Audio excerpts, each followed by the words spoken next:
চট্টগ্রামে ১০ ট্রাক অস্ত্র মামলা থেকে খালাস পেয়েছেন সাবেক স্বরাষ্ট্র প্রতিমন্ত্রী লুৎফুজ্জামান বাবর। মঙ্গলবার বিচারপতি মোস্তফা জামান ইসলাম ও বিচারপতি নাসরিন আক্তারের হাইকোর্ট বেঞ্চ এ রায় দেন।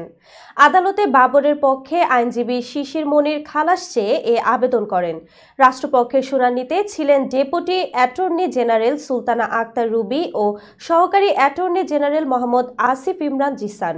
অন্য ৫ জন আসামির পক্ষে শুনানি করেন জ্যেষ্ঠ আইনজীবী এস.এম. শাহজাহান।